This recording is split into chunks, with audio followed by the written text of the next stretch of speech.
All right, Larry Krueger here from the Pig and a Pickle Krug Show with a little 49er video. And of course, we're brought to you by Pig and a Pickle, the best barbecue in all of Northern California. Check them out. They're in Emeryville and Corte Madera. They're open 7 days a week from 11 a.m. till 8 p.m.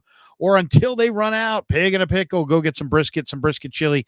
Go say hi to Damon and Mary and tell them that Larry Krueger sent you. And this video is also brought to you by Mancini Sleep World. Mancini Sleep World is a proud sponsor of the Krug Show. Mancini's offers a 120-night guarantee with a range of brands and price points.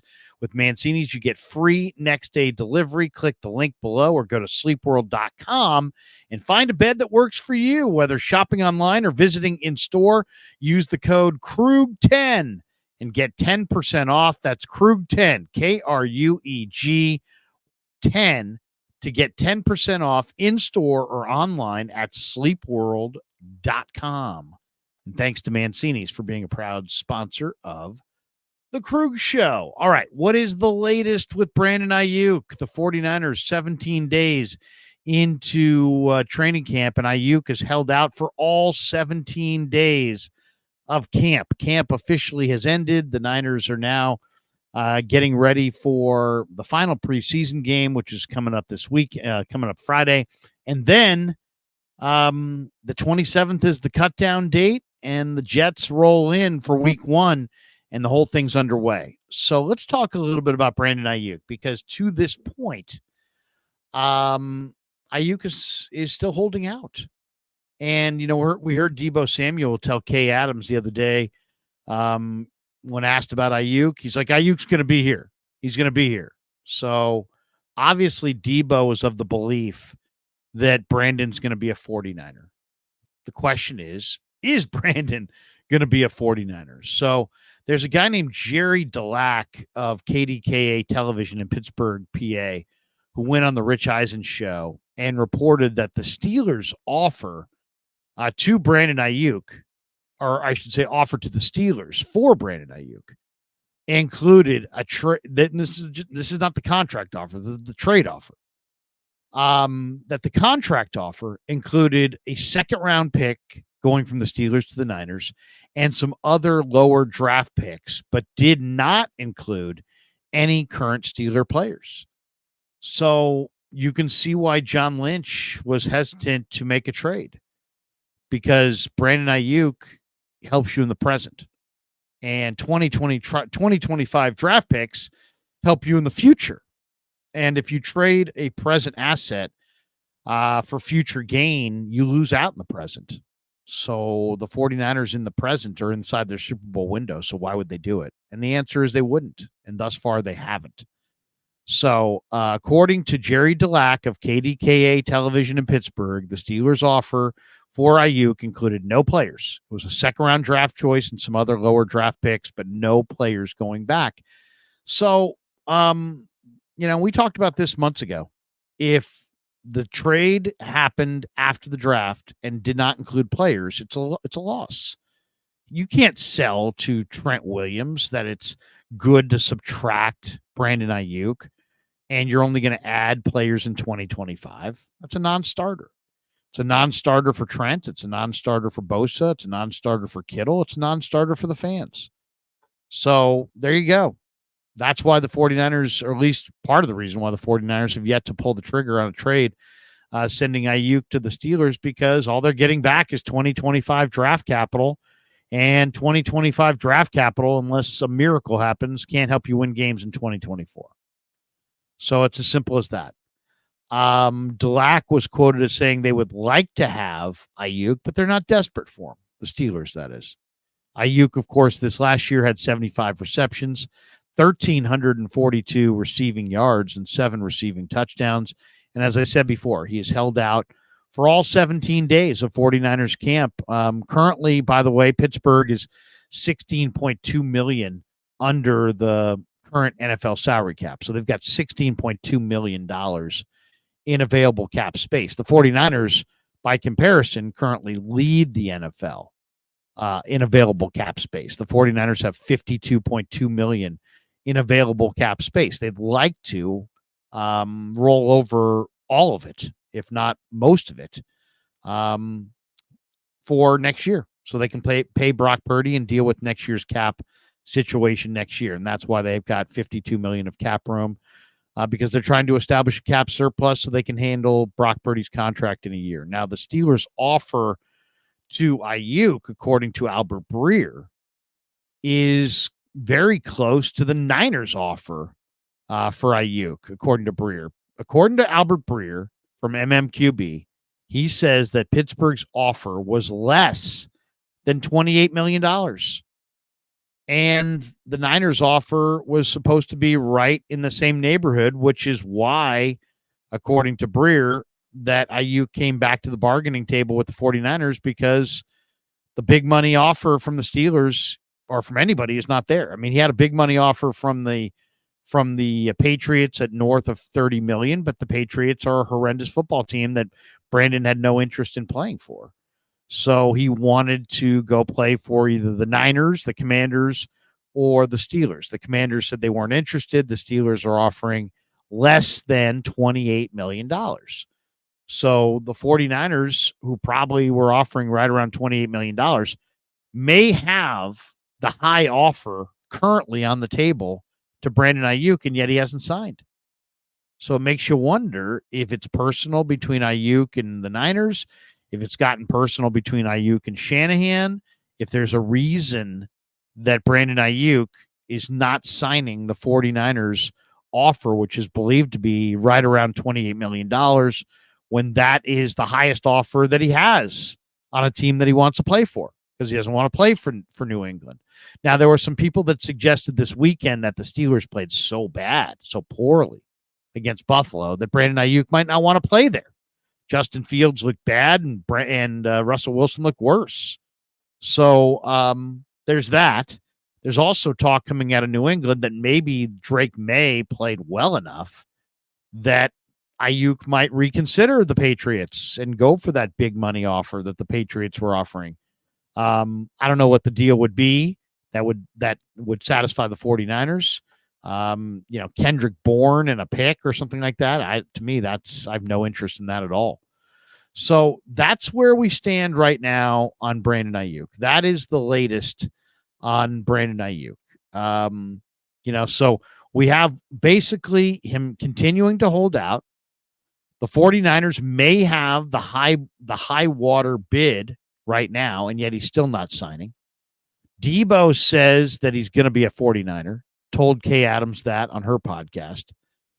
Jerry Dulac of KDKA says to Rich Eisen that the Steelers offered a second and some other picks, but no players, and were very adamant. He said the Steelers were very adamant about not including any players in their offer to the 49ers for Brandon Aiyuk. Dulac said that they would like to have Aiyuk, but they're not desperate for him, which, say whatever you want. I saw your shitty offense against Buffalo last week, this weekend. Use whatever adjective you want. Your offense stinks. And, if you're not desperate for Brandon Aiyuk, you should be, because your offense stinks. But whatever. Dulac says they would like to have him, but they're not desperate for him. So his holdout continues. The 49ers, as I said, $52.2 million in cap room. The Steelers have 16.2. The Steelers offer, according to Albert Breer, is under $28 million. So it sounds like the Steelers offer is under 28. The Niners offer is north of 28. And the Patriots offers north of 30, but he doesn't want to play for the Patriots. So if it really comes down to two offers, the Niner offer and the Steeler offer, the Niner offers more. The Niners are a better team. So I would imagine that this thing's going to get resolved in the next 24 to 48 hours with Brandon Aiyuk signing for the most money with the best team. Now, it sounds like he didn't want to consider New England. So unless he's changed his mind on that, it really comes down to the 49ers and the Steelers. The Niners are the Super Bowl favorite. The Steelers are better than New England, but not as good as the 49ers in the minds of the betting public. And the Niners have the largest offer on the table between them and the Steelers. So I would imagine Aiyuk is going to decide to be a 49er and this could get done shortly, unless it's personal. Unless Aiyuk just really doesn't want to be a 49er. And then if you didn't want to be a 49er, then what's all the Mike Garafolo reporting that he's wanted to be a 49er all along? If he doesn't want to be a 49er, then why is he holding in? Is he holding in just to avoid the fines? I kind of assumed that he was hanging out in Santa Clara because, I don't know, maybe he wanted to be a 49er. But I guess he could be hanging out just to avoid the fines and still really passionate about playing for Mike Tomlin and being a Steeler. So I don't know. But there you have it. To me, once again, the 49ers only have bad decisions. They can sign him for, they can try to make him play in the 5th-year option. Don't think he's going to be very happy doing that. Could cause locker room, division. They can pay him a big money extension, which then sets precedent that why would anybody ever again play on the 5th-year option when they just took care of Brandon? He's on the 5th-year option, but they're taking care of him with a long-term deal. So they're setting a poor precedent there. The 49ers can get him at their price. Or maybe he doesn't want to be a Niner at all and he would take less to play for the Steelers. I don't know. I don't know what's true. But that's the latest in the reporting that for the 49ers, there's not going to be any player, package coming from Pittsburgh. So if there's no player package coming from Pittsburgh and it's all draft choices, guess what? You can use Brandon Aiyuk this year and you can not sign him to that extension. He will eventually come in on the 5th-year option. And then you can tag him next year and then try to trade him next year at the draft if you want. And you can do it again the next year after that if you wanted. So, it's contract hardball. At the end of the day, I'd just love to know what Brandon really wants. Do you want money? And if you want the most money, go to New England. If you want the best chance to win the Super Bowl, come to the Niners. If it's really personal and you hate Kyle Shanahan, you hate, playing for Kyle Shanahan, then have, the Steelers, call the Steelers and tell them to offer a little bit more talent and, the Niners will pull the trigger. Sounds like all the options are still available. To me, it seems like the only one that makes sense is for him to come back to the Niners. Doesn't make sense to take 2025 draft picks for him. Just doesn't. If that's the only offer you got, makes no sense to make that trade. So makes more sense to just hold him and deal with it next year, or hold him and extend him and, and go with him, long term. So that's, and next year, you got Ward and Lenore and Banks are all free agents, and will you be able to sign them? Probably not, but you never know. Next year's next year. A lot can happen. Trent Williams could retire. George Kittle could retire. There could be somebody who gets a major injury who makes a lot of money. There's a lot of things that could happen between now and then that could impact your cap. And you got lots of options of ways you want to defer that, move your cap money around and extend guys and create more cap room. So once again, if it came down to Aiyuk or trading Aiyuk, what do you want? Well, I'd rather have Aiyuk, but I don't know what I'm getting back in trade. So I need to know before I could say definitively. But if it's really Aiyuk or 2025 draft picks, that means that there's no way to make yourself better this year by trading him. You're only going to make yourself worse. And since, to me, that's why would anybody do that inside their Super Bowl window? At the end of the day, I think he's not going anywhere. I think he's going to be a 49er. They'll get it done. And looking at this, if the 28 million, then I got the Niners probably could offer 28 million and get it done. So there you go. There's the latest and greatest on Brandon Aiyuk. Thanks to Pig and a Pickle for being the title sponsor of the Krug Show. And of course, thanks to the sponsor of this video, Mancini's Sleep World.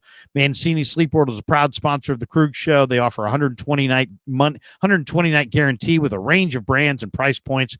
With Mancini's, you get free next day delivery. Click the link below or go to sleepworld.com. Find a bed that works for you. Whether shopping online or waiting in or visiting in store, use the code KRUG10 and get 10% off. Again, that's Krug 10, Krug 10, to get 10% off in store or online at sleepworld.com. And thanks to all of you guys for supporting The Krug Show on YouTube.